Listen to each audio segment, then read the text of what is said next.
दोस्तों, मैं आप सभी को बता दूं, ये कहानी पूरी तरह काल्पनिक है। ये सिर्फ दर्शकों के मनोरंजन के लिए बनाई गई है। इसमें दर्शाए गए सभी पात्र, नाम, उत्पाद और घटनाएं पूरी तरह काल्पनिक है। अगर आप हमारे SK novel love story channel पर नए हैं, तो वीडियो को भर भर लाइक और चैनल को सब्सक्राइब करना ना भूले। धन्यवाद। एपिसोड 11, युग और सेलिना की मुलाकात।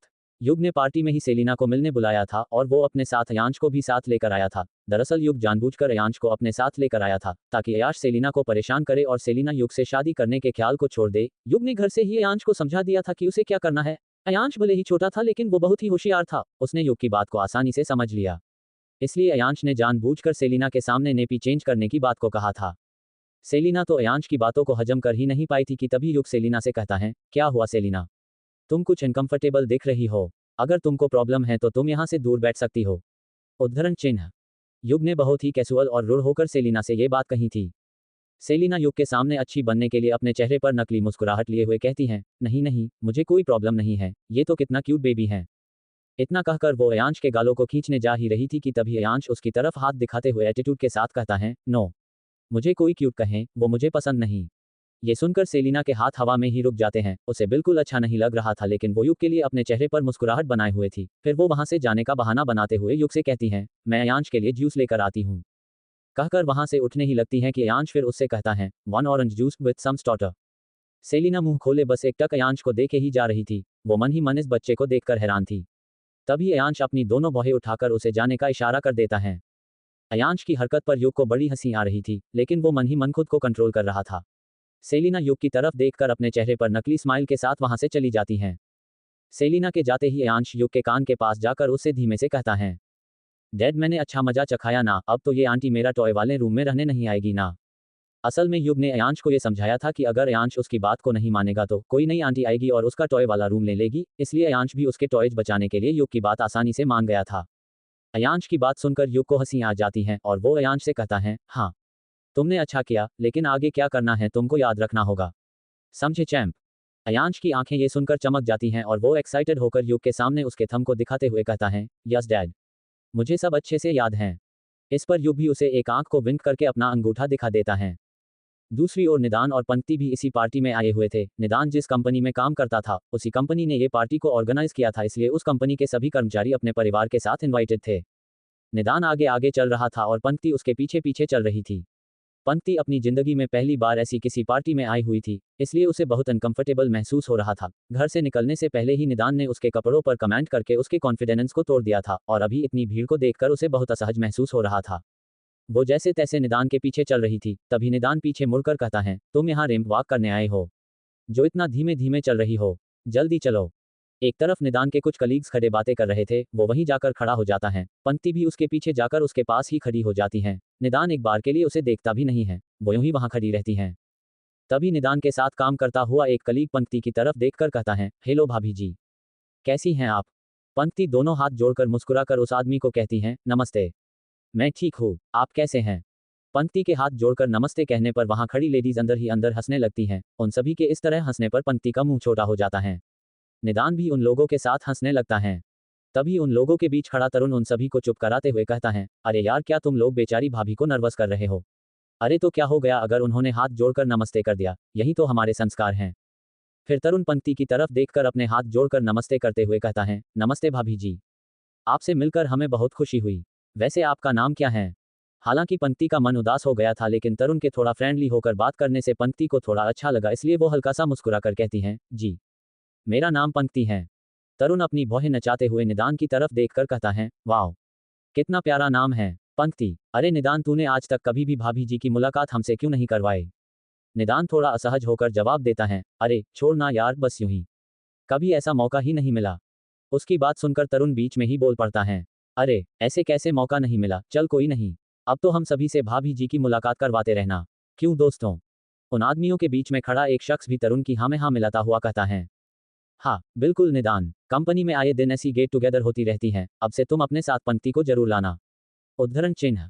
उस शख्स का नाम मनोहर शर्मा था। वो एक बड़ा बिजनेस टायकून में से एक थे, इसलिए निदान उनकी बात सुनकर मुस्कुराते हुए उनकी बात में हामी भरते हुए कहता है, जी जरूर, हम बाद में यूं ही मिलते रहेंगे। निदान तो अपने ऑफिस के कलीग्स के साथ बातें करने में मस्त हो गया था और पंक्ति वहां खड़े खड़े बोर हो रही थी। तभी अचानक से ही उसकी नजरें सामने खड़े मनोहर शर्मा पर पड़ती हैं तो उसे कुछ अजीब सा लगने लगता है। मनोहर शर्मा शुरुआत से ही पंक्ति को बड़े अजीब तरह से घूरे जा रहा था। पंक्ति उसकी निगाहें खुद पर महसूस करके असहज महसूस कर रही थी। पंक्ति ने एक बार निदान की तरफ देखा जो कि अपने में ही मस्त होकर सबसे गप्पे लड़ाने में मशगूल था, इसलिए पंक्ति वहां से बिना कुछ कहे ही चली गई। एपिसोड 12 पंक्ति मिली अयांश से। पार्टी में निदान अपने दोस्तों से बात करने में व्यस्त था और पंक्ति खुद को असहज महसूस कर रही थी, इसलिए वो अकेले एक कोने में जाकर खड़ी हो जाती हैं। वो अपनी प्रांशी को मिस कर रही थी। हालांकि उसे प्रांशी के बिना यहाँ पर आना बिल्कुल अच्छा नहीं लग रहा था, लेकिन उसकी निदान के आगे कहाँ चलती थी। वो यूं ही चुपचाप एक कोने में रखी चेयर पर बैठकर वहां के लोगों को देख रही थी। वहां कुछ लोग आपस में बातें कर रहे थे तो कुछ लोग म्यूजिक की ताल पर डांस कर रहे थे। इसी पार्टी में युग और अयांश भी राइट कॉर्नर पर रखे हुए काउच पर बैठे हुए थे। तभी वहां पर सेलिना आ जाती हैं। उसके एक हाथ में जूस का ग्लास और दूसरे हाथ में एक प्लेट थी जिसमें कुछ स्प्रिंग रोल और नूडल्स सर्व किए हुए थे। सेलिना युग को इम्प्रेस करने की भरपूर कोशिश कर रही थी। सेलिना की माँ ने उसे ये अच्छे से समझाया हुआ था कि युग अपने बेटे अयांश से बहुत प्यार करता है, इसलिए उसे अगर युग को पाना है तो अयांश को अपनाना ही होगा। इसलिए सेलिना अयांश के साथ घुलने मिलने की कोशिश कर रही थी। सेलिना मुस्कुराते हुए अयांश से कहती हैं, ये लो अयांश बेटा, ये तुम्हारा ऑरेंज जूस और starters. Have it and enjoy. Ayansh तो बड़े मजे से खाने लगता है। सेलिना युग को देखते हुए कहती हैं, अयांश बहुत क्यूट है। अच्छा किया जो इसे भी अपने साथ मुझसे मिलने के लिए ले आए। युग उसकी बात का कोई जवाब नहीं देता है। अयांश मजे से खाने में बिजी था। तभी वहां पर एक आदमी आकर युग से कहता है, हेलो मी, युग मल्होत्रा। युग सामने देखता है तो उसके सामने मी बिशन स्क्रूवाला खड़े थे। मी बिशन स्क्रूवाला बहुत बड़े और जाने माने इन्वेस्टर थे। वो ज्यादातर आउट ऑफ इंडिया ही रहते थे, लेकिन फिलहाल वो काम के सिलसिले में इंडिया में आए हुए थे। युग इसलिए पार्टी में सिर्फ मी बिशन से मिलने ही आया हुआ था, नहीं तो उसे इसलिए तरह की पार्टी में जाना पसंद नहीं था। युग खड़ा होकर उनसे हाथ मिलाता है, हेलो मी बिशन स्क्रूवाला, और कुछ देर वो दोनों यूं ही खड़े होकर बातें करते हैं। फिर वो एक नज़र अयांश को देखता है और उससे कुछ कहने ही जाता है कि तभी उससे पहले ही सेलिना बीच में बोल पड़ती हैं, युग तुम आराम से जाकर बातें करो, मैं यहाँ अयांश के साथ ही हूँ। मैं अयांश का ध्यान रखूंगी। युग सेलिना की बात का कोई जवाब नहीं देता और अयांश के पास बैठकर उससे कहता है, मैं कुछ देर वहां सामने जाकर बैठा हूँ, तुम्हें मुझे बुलाना हो तो इशारा कर देना, मैं आ जाऊंगा। अयांश अपना सिर हिलाकर युग से बोलता है, ऑफ डैड। फिर युग और मी बिशन सामने बने हुए बार काउंटर पर चले जाते हैं।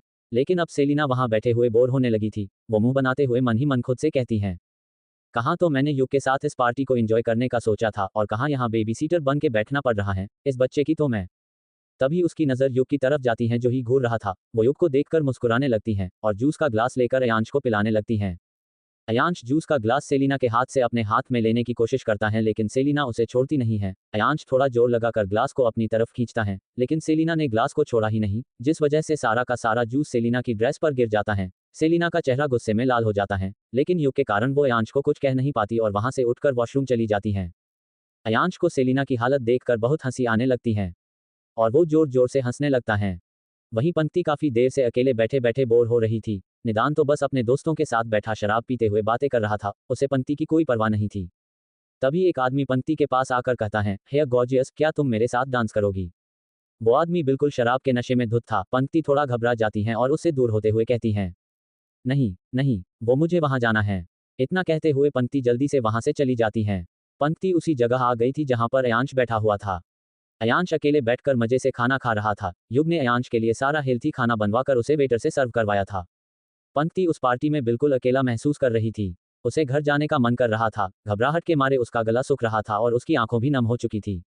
वो अपने आंसू छिपाने के लिए इधर उधर देखने लगती हैं। तभी उसकी नज़र काउच पर बैठे अयांश पर जाती है। वो बिना ज्यादा कुछ सोचे अयांश के पास चली जाती हैं। इस वक्त पंक्ति को प्रांशी की याद आ रही थी। हालांकि उसे सिया का भरोसा था कि सिया प्रांशी का अच्छे से ध्यान रख रही होंगी, लेकिन माँ का मन तो अपने बच्चे के लिए परेशान रहता ही है। पंक्ति यही सब सोचते हुए काउच पर बैठ जाती हैं। तभी अयांश की नजरें पास में बैठी पंक्ति पर जाती हैं। कुछ पल तो वो पंक्ति को देखता रहता है। पंक्ति अब भी अपने ही ख्यालों में कहीं खोई हुई बैठी थी। तभी अयांश उसके हाथ को अपनी एक उंगली से हिलाने लगता है। अचानक किसी के छूने से पंक्ति घबरा जाती हैं और तुरंत अपना हाथ पीछे ले लेती हैं। वो अपने पास में बैठे बच्चे को देखकर थोड़ा रिलैक्स हो जाती हैं। पंक्ति अयांश से मुस्कुराते हुए पूछती हैं, बेटा आप यहाँ अकेले क्यों बैठे हो? आपकी मम्मा कहाँ हैं? अयांश हैरानी से कहता है, मम्मा? वो क्या होता है? एपिसोड 13 युग और पंक्ति की पहली मुलाकात। पंक्ति निदान और उसके दोस्तों के बीच असहज होकर कहीं कोने में बैठी हुई थी। तभी वहां कोई आदमी आकर उसे डांस करने के लिए पूछने लगता है, तो वो घबरा कर दूसरी जगह चली गई जहां पर पहले ही अयांश बैठा हुआ था। अयांश को अकेला बैठा देखकर पंक्ति उससे उसकी माँ के बारे में पूछती है। अयांश ने पहली बार किसी के मुंह से माँ शब्द सुना था, इसलिए वो हैरानी के साथ पंक्ति से ही पूछ बैठता है, माँ ये क्या होता है? दरअसल युग ने अभी तक माँ क्या होती हैं वो अयांश को पता नहीं लगने दिया था। उसके घर के सभी नौकरों को ये स्ट्रिक्ट इंस्ट्रक्शन दिया हुआ था कि कोई भी माँ शब्द तक का प्रयोग अयांश के सामने ना करे। यहाँ तक कि युग खुद शांति जी को भी अयांश के सामने माँ नहीं बोलता था, जिस कारण अयांश को माँ क्या होती हैं वो पता ही नहीं था। पंक्ति उसे हैरान देखकर एक बार फिर अयांश से कहती हैं, बेटा आप यहाँ पर अकेले क्यों बैठे हो? आपके साथ कौन आया है? अयांश पंक्ति को अपनी बचकानी आवाज में कहता है, मेरे डैड। पंक्ति मुस्कुराते हुए उससे कहती हैं, अच्छा बेटा आपका नाम क्या है? अयांश उसे जवाब में कहता है, अयांश मल्होत्रा। पंक्ति एक प्यारी सी मुस्कान के साथ कहती हैं, अरे वाह आपका नाम तो बहुत अच्छा है, मेरा नाम पंक्ति है। आपको पता है मेरे पास भी आपके जैसी ही प्यारी गुड़िया है। अयांश एक्साइटेड होकर बोल पड़ता है, कहाँ है वो? इस पर पंक्ति थोड़ी उदास हो जाती हैं और अयांश से कहती हैं, वो तो घर पर ही हैं, शायद सो भी चुकी होंगी। इतना कहकर पंक्ति चुप हो जाती है। अयांश कुछ पल के लिए उसे यूं ही देखता रहता है। उसे पंक्ति के साथ बातें करना अच्छा लग रहा था और वैसे भी अयांश वहां बैठे हुए बोर हो रहा था, इसलिए वो पंक्ति के हाथ पर अपनी एक उंगली से पोक करते हुए कहता है, आप मेरे साथ खेलोगी? पंक्ति मुस्कुराते हुए कहती है, हाँ, लेकिन यहाँ हम क्या खेल सकते हैं? अयांश एक्साइटेड होकर सोफे पर खड़ा हो जाता है और कूदते हुए कहने लगता है, हम स्टोन पेपर सीजर खेले। पंक्ति को अयांश की मासूम सा चेहरा और उसकी एक्साइटमेंट देखकर उसे निराश करने का मन नहीं होता, इसलिए वो उसे हाँ कह देती हैं और उसके साथ खेलने लगती हैं। वो दोनों ऐसे ही हंसते मुस्कुराते हुए खेल रहे थे। तभी युग की नजरें अयांश की तरफ जाती हैं तो वो देखता है कि अयांश किसी के साथ खेल रहा था। पंक्ति अयांश के सामने की तरफ बैठ गई थी, इसलिए युग को पंक्ति का चेहरा दिखाई नहीं दे रहा था। वो दूर से ही उसे देखने की कोशिश करता है, लेकिन उसे पंक्ति का चेहरा दिखाई नहीं देता। वो तुरंत मी बिशन को कहता है, मी बिशन, हमें आगे की बातचीत मेरे ऑफिस में करनी चाहिए, वहीं पर मैं आपको मेरा प्रपोजल भी अच्छे से समझा सकता हूँ। मी बिशन युग की बातों से काफी इंप्रेस नजर आ रहे थे, इसलिए उन्होंने युग की बात में हामी भरते हुए कहा, हाँ बिल्कुल, मुझे तुम्हारे साथ बिजनेस करके अच्छा लगेगा मी। युग, तो कल हमें 12 बजे आपके ऑफिस में मिलते हैं। इतना कहकर दोनों एक दूसरे से हाथ मिलाते हैं और वहां से खड़े होकर जाने लगते हैं। यहाँ पंक्ति और अयांश गेम खेलने में मस्त थे। अयांश की गेम के अनुसार अयांश अपने दोनों हाथ के पंजों को जोड़कर पंक्ति के सामने रखता और पंक्ति से उसके पंजे को पकड़ने को कहता, और जब पंक्ति उसे पकड़ने की कोशिश करती थी तो अयांश हाथ हटा लेता था। जब भी पंक्ति अयांश का हाथ पकड़ नहीं पाती थी तो अयांश खूब हंसता था, इसलिए पंक्ति जानबूझकर उसे नहीं पकड़ने का नाटक कर रही थी। युग उन दोनों के पास आ रहा था। पंक्ति अयांश का हाथ पकड़ने ही जा रही थी कि युग जल्दी से उनके पास आ जाता है और अपने एक हाथ से पंक्ति की बाजू पकड़कर उसे झटके से खड़ा कर देता है। पंक्ति घबराकर अपनी आंखें बंद कर लेती हैं। एक पल तक तो युग पंक्ति को देखता ही रह जाता है। अगले ही पल वो गुस्से में पंक्ति से कहता है, हाउ डरे यू टू स्लैप माई सोन। दरअसल युग जब उनके पास आ रहा था तो पंक्ति अयांश का हाथ पकड़ने जा रही थी, इसलिए युग को पीछे से देखने पर ऐसा लग रहा था कि पंक्ति अयांश को थप्पड़ मार रही थी। युग की आवाज सुनकर पंक्ति अपनी आंखें खोलती हैं और हैरानी से युग को देखकर कहती हैं, आपका दिमाग खराब है क्या? आपको दिखाई नहीं दे रहा कि हम। युग उसकी बात तक सुनने को नहीं रहता है और पलटकर उससे कहता है, तुम मेरे बेटे को किडनैप करना चाह रही थी है ना? पंक्ति हैरानी से कहती है, मैं आपका बच्चा क्यों किडनैप करूंगी? युग उससे बहस करते हुए कहता है, पैसों के लिए और क्यों? उद्धरण चिन्ह। पंक्ति उसे जवाब देते हुए कहती हैं, देखो मिस्टर, आप अपनी बकवास बंद कीजिए। अगर आपको अपने बेटे की इतनी चिंता हो रही थी तो आपको उसे अकेला नहीं छोड़ना चाहिए था, समझे? युग पलटकर उससे कहने लगा, जस्ट शट अप। एक दूसरों के बच्चे किडनैप करती हो और। तभी अयांश पास के टेबल पर खड़ा होकर युग का हाथ पकड़कर कहता है, डैड, पंक्ति मेरे साथ खेल रही थी। उद्धरण चिन्ह। अयांश की बात सुनकर युग एक बार पंक्ति को देखता है, फिर अयांश को डांटते हुए कहता है, मैंने तुमको कितनी बार स्ट्रेंजर्स से बात करने को मना किया है ना, तुम्हें समझ नहीं आता क्या? तभी पंक्ति बीच में ही युग को टोकते हुए कहती हैं, आप बेचारे बच्चे को क्यों डांट रहे हैं? आपको अपने बच्चे को अकेला यहाँ पर छोड़ना नहीं चाहिए था। युग उसे चुप कराते हुए कहता है, तुम चुप रहो समझी। पंक्ति को उसकी बात पर गुस्सा आ रहा था। वो पलटकर युग को कुछ कहने ही जा रही थी कि पंक्ति की नजर सामने खड़े हुए निदान पर जाती है। निदान बस इस वक्त गुस्से में उसको ही घूर रहा था। युग ने अभी तक पंक्ति की बाजू पकड़कर रखी हुई थी। निदान को युग का चेहरा नहीं देख रहा था, लेकिन पीछे से ये साफ नजर आ रहा था कि युग ने पंक्ति की बाजू पकड़कर रखी हुई थी। पंक्ति अपने दूसरे हाथ से युग का हाथ छुड़ाने लगती हैं और लंबे कदम भरते हुए जल्दी से वहां से चली जाती हैं। युग बस हैरानी से पंक्ति को जाते हुए देखता रहा। वहीं अयांश पीछे से पंक्ति को पुकारते हुए कहता है, पंक्ति, पंक्ति, कहाँ जा रही हो? अभी हमें और खेलना था। उसकी बात सुनकर युग उसे आंखें दिखाता है और अयांश अपना मुंह बनाकर चुप हो जाता है। एपिसोड 14, पंक्ति के साथ बदतमीजी। अब तक आपने पढ़ा कि कैसे युग जानबूझकर सेलिना को पार्टी में उससे मिलने बुलाता है और साथ ही साथ वो उससे मिलने के लिए अयांश को भी अपने साथ ले जाता है। वहीं उसी पार्टी में पंक्ति भी निदान के साथ आई हुई थी। पंक्ति उस पार्टी में बोर होने लगी थी, तभी उसकी नजर अयांश पर पड़ती है और वो दोनों एक दूसरे के साथ खेलने लगते हैं। वहीं एक गलतफहमी के वजह से पंक्ति और युग की बहस हो जाती है। युग ने गुस्से में पंक्ति की बाजू पकड़ रखी थी, जिसे दूर से निदान ने देख लिया था। अब आगे, पंक्ति घबराकर जल्दी से युग से अपना हाथ छुड़ाकर वहां से चली जाने लगती है। युग उसे जाते हुए देखकर अपने आप से ही कहता है, क्या अजीब लड़की है ये। पंक्ति निदान के पास पहुंच गई थी। निदान उसको गुस्से से घुरता हुआ अपने दांतों को भींचकर कहता है, वहां पर किसके साथ गुलछड़े उड़ा रही थी? पंक्ति थोड़ा घबराते हुए उसे कहती है, वो वहां एक बच्चा अकेला बैठा हुआ था, इसलिए मैं वहां उसके साथ बैठी हुई। निदान उसकी बात को पूरा सुने ही उसके करीब जाकर गुस्से में उससे कहता है, वहां कोई बच्चा तो मुझे नहीं दिखा, हाँ लेकिन एक आदमी जरूर था। फिर निदान पंक्ति की उसी बाजू पर अपनी नजरें टिकाकर उस पर अपने हाथ फेरते हुए कहता है, जो तुम्हारा हाथ पकड़ रहा था और मैंने देखा कि तुम भी उसे एंजॉय कर रही थी। ये कहते कहते निदान पंक्ति की उसी बाजू को कसकर दबाने लगता है। निदान ने पंक्ति की बाजू को इतनी कसकर मसला था कि पंक्ति की आंखों में आंसू आ जाते हैं, लेकिन वो सबके सामने उन्हें छुपाने के लिए अपना सिर नीचे कर लेती हैं। तभी पीछे से निदान का दोस्त उसको पुकारते हुए कहता है, निदान। निदान उसकी तरफ देखकर मुस्कुराते हुए आने का इशारा करता है और अगले ही पल पंक्ति को घूरते हुए उससे कहने लगता है, तुम्हें तो मैं घर जाकर देखता हूँ। इतना कहते हुए वो झटके के साथ उसका हाथ छोड़ देता है और वहां से अपने दोस्त की तरफ जाने लगता है। पंक्ति खुद के आसपास खड़े लोगों को देखकर खुद को संभालने की कोशिश करती है। वो एक गहरी सांस छोड़कर खुद से कहती हैं, हे भगवान, अब निदान ना जाने मुझे इस बात के लिए कितनी सजा देगा। वो मन ही मन सोचकर डर रही थी। यहाँ दूसरी ओर सेलिना वॉशरूम में अपने कपड़ों पर गिरे हुए जूस को साफ करने में लगी हुई थी। वो अपनी ड्रेस को साफ करते हुए रोनी सी शक्ल बनाकर कहने लगती हैं, उस पिद्दी से बच्चे ने मेरा डिजाइनर ड्रेस पूरा खराब कर दिया। कहाँ तो मैंने युग के साथ मेरी पहली डेट को सोचकर ये ड्रेस डिजाइन करवाया था और कहाँ उसके बेटे ने उस पर जूस गिरा दिया। सेलिना बड़बड़ाते हुए अपनी ड्रेस साफ कर ही रही थी कि तभी उसका फोन बजने लगता है। वो अपने हैंड बैग से अपना फोन निकाल कर देखती हैं तो स्क्रीन पर उसकी मॉम का कॉल आ रहा था। वो जैसे ही कॉल रिसीव करती हैं तो उसे सामने से उसकी माँ की आवाज़ सुनाई देती है, हेलो सेलिना, युग के साथ तुम्हारी पहली डेट कैसी चल रही है? अपनी माँ की बात सुनकर सेलिना को और ज्यादा गुस्सा आ जाता है और वो अपना मुंह बनाते हुए व्यंग्यात्मक ढंग से बोलती हैं, हाँ, इतनी अच्छी चल रही है कि मैं आई हूँ तब से उसके बेटे की बेबी सीटर बनी हुई हूँ। उसका बेटा इतना बदतमीज है कि उसने मेरे ड्रेस पर पूरा जूस का ग्लास ही उड़ेल दिया। सामने से सेलिना की मॉम सवाल करती हैं, क्या युग अपने बेटे को भी साथ लाया है? सेलिना लगभग चिल्लाते हुए कहती हैं, हाँ, अब तक क्या आपको मैं उर्दू में बोल रही थी क्या? उद्धरण चिन्ह। सेलिना एक बार फिर रोनी सी शक्ल बनाते हुए उसकी माँ को कहती हैं, मॉम, देखो ना, ऐसे कौन अपनी डेट पर अपना बच्चा लेकर आता है, और युग को देखकर मुझे बिल्कुल नहीं लगता है कि वो मुझ में जरा सा भी इंटरेस्टेड हैं।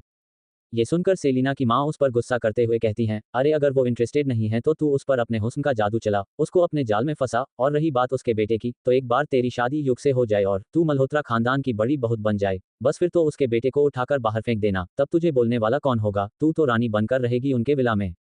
सेलिना उसकी माँ की बात सुनने के बाद युग मल्होत्रा की बीवी बनकर मिलने वाले ऐशो आराम के बारे में सोचने लगती हैं। उसे भी कहीं ना कहीं उसकी मॉम की बात सही लगने लगी थी। सेलिना अपने ख्वाबों की दुनिया सजा रही थी, तभी फोन से उसकी माँ की आवाज़ आती है, हेलो हेलो, अरे सेलिना, कहाँ चली गई, कुछ बोल तो सही। वो पलटकर उसकी माँ को कहती हैं, मॉम, बात तो आपकी एकदम सही है, एक बार मुझे मिसेज युग मल्होत्रा बन जाने दो, फिर उस अयांश को तो मैं युग से हमेशा के लिए दूर कर ही दूंगी। ये कहकर सेलिना के चेहरे पर एक शैतानी मुस्कुराहट आ जाती है। तारांकन। यहाँ निदान की धमकी को सुनकर पंक्ति पहले ही घबरा रही थी और एक कोने में अकेले बैठी हुई सोच रही थी, हे भगवान, आज ना जाने मेरे साथ निदान क्या करेंगे, ये सब उस खड़ूस आदमी की वजह से हुआ है। कहाँ मैं उस प्यारे बच्चे के साथ खेल रही थी, उसको वहां आने की क्या जरूरत थी? वो अपनी सोच में डूबी हुई थी कि उसे एहसास होता है कि कोई उसकी साड़ी का पल्लू खींच रहा है। वो तुरंत ही उस तरफ देखती है, वहां अयांश खड़ा हुआ था। अयांश को देखते हुए पंक्ति के चेहरे पर एक स्माइल आ जाती है। वो बड़े प्यार से अयांश को गोद में उठा लेती हैं और उससे पूछती हैं, बेटा, आप फिर से अकेले इधर उधर घूम रहे हो? आपको आपके पापा के साथ होना चाहिए। अयांश अपनी प्यारी आवाज में पंक्ति से कहता है, मैं घर जा रहा हूँ, इसलिए आपको बाय बोलने आया था। पंक्ति उसके गालों पर किस करते हुए कहती हैं, ओह ठीक, जाइए, अपना ध्यान रखना। अयांश भी उसके गालों पर किस करते हुए उसको बाय बोलकर वहां से भाग जाता है। अयांश के आने से पंक्ति अपनी चिंता को भूल ही गई थी और मुस्कुराकर उसको जाते हुए देख रही थी। अयांश जाते हुए पीछे मुड़कर पंक्ति को बाय करता है। पंक्ति भी उसके सामने अपना हाथ हिलाने लगती है। तभी निदान उसके पास आकर अपनी कड़क आवाज में उससे कहता है, अपने यार को विदा कर लिया हो तो घर चले। वो निदान की तरफ देखती हैं। निदान की आंखें लाल हो गई थी, उसने काफी शराब भी पी रखी थी। वो पंक्ति की कलाई को जोर से पकड़ लेता है। उसने उसको इतनी कसकर पकड़ा था कि पंक्ति की कुछ चूड़ियां टूटकर उसकी कलाई पर चुभ रही थी और वहां से खून भी बहने लगा था। लेकिन निदान को तो डे से उसका कोई फर्क नहीं पड़ा था। वो तो बस पंक्ति को अपने साथ खींचकर बाहर ले जाने में लगा हुआ था। एपिसोड 15, अयांश का माँ से रूबरू होना। सेलिना अपनी माँ के समझाने के बाद वॉशरूम से बाहर आती हैं और युग के पास जाने लगती हैं, लेकिन जब वो अयांश जहां बैठा हुआ था उस जगह पर कोई नहीं था। वो इधर उधर देखती हैं लेकिन अयांश और युग दोनों ही वहां पर नहीं थे। वो उन दोनों को ढूंढते हुए जल्दी से बाहर आ जाती हैं। जैसे ही वो पार्किंग एरिया पर आती हैं तो देखती हैं कि युग और अयांश अपनी कार में बैठकर जा रहे थे। वो दौड़कर उन दोनों के पास जाने लगती हैं लेकिन उसने इस वक्त पैरों में हाई हील वाले सैंडल पहन कर रहे हुए थे, जिस वजह से वो लड़खड़ा रही थी। फिर भी जैसे तैसे वो युग और अयांश के पास पहुंच जाती हैं। वो लगभग चिल्लाते हुए युग से कहती हैं, युग, मेरे लिए रुको, वेट। युग पलट कर देखता है तो सेलिना उसे आवाज दे रही थी। युग अपनी आंखें छोटी करके उसे घूरता है। सेलिना युग के पास जाकर कहने लगती हैं, युग, तुम इतनी जल्दी क्यों जा रहे हो, तुम अभी थोड़ी देर पहले ही तो आए थे। युग अपनी एरोगेंट आवाज में सेलिना से कहता है, मैं कहाँ जा रहा हूँ, उससे तुम्हें कोई मतलब नहीं होना चाहिए। सेलिना अपना सा मुंह लेकर उससे कहती हैं, मेरा कहने का ये मतलब बिल्कुल नहीं था युग, मैं तो इसलिए कह रही थी कि अभी हमने हमारी शादी की तो कोई बातचीत की ही नहीं। युग अपनी भौहें सिकोड़कर उससे कहता है, क्या तुमको लगता है कि तुम अयांश का ध्यान रख पाओगी? सेलिना कुछ कहती उसके पहले ही युग उसे बीच में ही रोक कर कहता है, अगर तुम उसका ध्यान रख पाती तो उसे इतनी भीड़ में अकेले छोड़कर नहीं जाती, समझी? इसलिए ये शादी का ख्याल तुम छोड़ ही दो। युग इतना कहकर अपनी कार स्टार्ट करके चला जाता है। कार में अयांश और युग बैठे हुए थे। इस वक्त अयांश कार की खिड़की के बाहर देख रहा था और युग सामने देखकर अपनी कार चला रहा था। तभी अचानक से अयांश अपनी चुप्पी तोड़कर कहता है, डैड, ये माँ क्या होता है? अयांश की बात सुनकर युग को झटका सा लगता है। युग ने अब तक अयांश को माँ शब्द से वाकिफ ही नहीं करवाया था। यहाँ तक कि खुद युग ने भी शांति जी को अयांश के सामने माँ बुलाना बंद कर दिया था। लेकिन आज अयांश के मुंह से माँ शब्द सुनकर युग को हैरानी हो रही थी। युग हैरानी के साथ अयांश से सवाल करता है, तुमने ये शब्द कहाँ से सुना? अयांश मासूमियत से युग का जवाब देता है, पंक्ति से। पंक्ति पूछ रही थी कि मेरी माँ कहाँ है? उद्धरण चिन्ह। ये सुनकर युग खामोश हो जाता है। तभी अयांश एक बार फिर से युग पर दबाव बनाते हुए कहता है, बोलो ना डैड, मेरी माँ कहाँ पर है? अयांश की बात सुनकर युग के हाथ स्टीयरिंग पर कस जाते हैं। वो अपने गुस्से को दबाते हुए कड़क आवाज में अयांश से कहता है, तुम्हारी कोई माँ नहीं है और आज के बाद मैं तुम्हारे मुंह से ये शब्द नहीं सुनना चाहता हूँ, समझे? युग की आवाज सुनकर अयांश डर जाता है। युग कभी भी अयांश पर गुस्सा नहीं करता था, लेकिन आज वो खुद पर कंट्रोल ना कर सका। वहीं अयांश युग की आवाज सुनकर फिर से चुप हो जाता है। युग ने अयांश को तो चुप करवा दिया था, लेकिन अयांश की बात सुनकर युग के जहन में अतीत के सायों का बवंडर उठने लगा था। अयांश की मां मालिनी की वजह से ही उसने अपने दादाजी को खो दिया था। इस वजह से युग को अब भी लड़कियों से नफरत थी। उसे पंक्ति पर भी गुस्सा आ रहा था। आखिर आज उसी की वजह से तो अयांश मां शब्द से रूबरू हुआ था। तारांकन। इस तरफ निदान भी पंक्ति को लेकर घर आ चुका था। रात के 11 बज चुके थे। पंक्ति ने सिया से पहले ही प्रांशी को सुलाने को कह दिया था, इसलिए आज घर पर पंक्ति और निदान ही थे। निदान सारे रास्ते गुस्से का घूंट पीकर आया हुआ था, इसलिए घर के अंदर कदम रखते ही वो पंक्ति पर बरस पड़ता है। अभी पंक्ति दरवाजा बंद करके पीछे मुड़कर 2 कदम चली ही थी कि एक जोरदार थप्पड़ उसके गालों पर पड़ता है। निदान ने उसे एक तमाचा जड़ दिया था। पंक्ति हक्की बक्की रह गई थी। पंक्ति निदान की आंखों में गुस्सा साफ देख पा रही थी। वो अपने बचाव में कहती हैं, निदान आप मुझे गलत समझ रहे हैं, जैसा आप सोच रहे हैं वैसा कुछ भी नहीं है। निदान गुस्से में अपने दांत भींचते हुए उसके गालों को दबाते हुए उससे कहता है, मैं गलत समझ रहा हूँ या तुझे बहुत गर्मी चढ़ गई है? बोल, कौन था वो आदमी जिसके साथ तू नैन मट ठका कर रही थी? बोल। ये कहते हुए निदान पंक्ति के जबड़ों को कसते जा रहा था। पंक्ति के मुंह से दर्द के मारे आह निकल रही थी, लेकिन निदान को तो जैसे कुछ फर्क ही ना पड़ रहा था। पंक्ति का दिल भर आया। आज उसे निदान पर गुस्सा आ रहा था। दिन प्रतिदिन निदान उसके साथ क्रूर होता जा रहा था। उसके बावजूद पंक्ति एक बार फिर निदान को अपनी सफाई देते हुए कहती हैं, वहां कोई आदमी नहीं था, वो एक बच्चा था, अपनी प्रांशी के उम्र का था। मैं वहां उसके साथ ही बातें कर रही थी और कुछ नहीं। लेकिन निदान था कि उसकी कोई बात को सच नहीं मान रहा था। वो अपने दूसरे हाथ से पंक्ति के सिर के पीछे से उसके बालों को पकड़कर खींच देता है, जिस वजह से पंक्ति चीख पड़ती है, आह। निदान पंक्ति के बालों को पकड़कर उसके चेहरे को ऊपर की ओर कर देता है। निदान पंक्ति की बातों पर यकीन ना करते हुए उसे कहने लगता है, झूठ, साफ साफ झूठ बोल रही है तू। तेरे जैसी गवार औरत से मैंने शादी की, तुझ पर एहसान किया मैंने, तूने मुझको बेटी दी, फिर भी तुझे और तेरी बेटी को मैं अपने टुकड़ों पर पाल रहा हूँ। और तू मौका मिलते ही बाहर अपने यार से आशिकी लड़ा रही है। बदचलन औरत, तुझको एक मर्द पूरा नहीं पड़ रहा क्या, जो अपनी हवस मिटाने के लिए नए यार की तलाश कर रही है? निदान की जहर जैसी बातें मानो पंक्ति के कान में से खून निकाल रही हो, ऐसा लग रहा था। उसके इल्जाम पंक्ति से बर्दाश्त नहीं हुए। उसे निदान पर बहुत ज्यादा गुस्सा आ रहा था। निदान की कड़वी बातें सुनकर आज पंक्ति के सब्र का बांध टूट जाता है और वो अपनी पूरी ताकत लगाकर उसे धक्का देकर अपने आप से दूर कर देती है। निदान ने वैसे ही पार्टी में शराब पी रखी थी।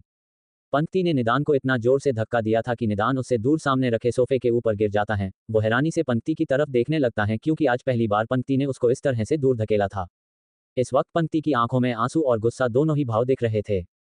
पंक्ति नम आंखों से निदान की तरफ देखते हुए कहती हैं, आखिर मेरी क्या गलती है जो आप मेरे साथ इस तरह का व्यवहार करते हैं? क्यों? शादी के बाद से ही आप जैसा चाहते हैं वैसा ही मैं करती आई हूँ। कभी कोई शिकायत नहीं की, कभी कोई सवाल नहीं किए, आप कभी मेरे साथ प्यार से पेश नहीं आए, मैंने कुछ नहीं कहा। लेकिन आज आप मेरे चरित्र पर उंगली उठा रहे हो निदान, मैं ये बिल्कुल भी बर्दाश्त नहीं कर सकती। पंक्ति का जवाब सुनकर निदान को एक पल को हैरानी हुई, क्योंकि वो हमेशा ही पंक्ति पर जोर जबरदस्ती करता रहता था, मगर आज पहली बार पंक्ति उसका विरोध कर रही थी। लेकिन अगले ही पल उसकी हैरानी गुस्से में बदल गई थी। वो सोफे पर से खड़ा हुआ और अपनी कोल्ड वॉइस में पंक्ति की तरफ देखते हुए कहने लगा, वाह, आज तो मेरी चिड़िया की जुबान चल रही है। अब तो मुझे तेरे उस यार के बारे में और ज्यादा जानने का मन कर रहा है, जिससे मिलकर तेरी हिम्मत इतनी बढ़ गई। हाँ, निदान अपना बेल्ट खोलते हुए उसकी तरफ बढ़ रहा था। निदान की आंखों में गुस्सा देखकर पंक्ति घबराने लगी थी। निदान उसकी तरफ जाते हुए कहता है, तेरी हवस बहुत बढ़ गई है ना, और मैं देख सकता हूं कि तुझमें कुछ ज्यादा ही हिम्मत भी आ गई है। तो आज मैं तेरी हवस और हिम्मत दोनों को मिटा देता हूं। आज के बाद तू किसी और मर्द की तरफ आंख उठाकर भी देख नहीं पाएगी। पंक्ति नामे अपनी गर्दन हिलाते हुए कहती हैं, नहीं निदान, आई एम सॉरी, वो मुझसे गलती हो गई, मुझे माफ कर दो। उद्धरण चिन्ह। पंक्ति हाथ जोड़कर निदान से माफी मांगते हुए पीछे जा रही थी और निदान बेल्ट अपने हाथों में लपेटे हुए उसकी तरफ बढ़ रहा था। दोस्तों, आपको ये स्टोरी कैसा लगा है? हमें उम्मीद है कि आप लोगों जरूर अच्छा लगा होगा, तो आप लोग लाइक, कमेंट, सब्सक्राइब करना ना भूले ताकि हमारा स्टोरी सबसे पहले आप तक पहुंचे। धन्यवाद।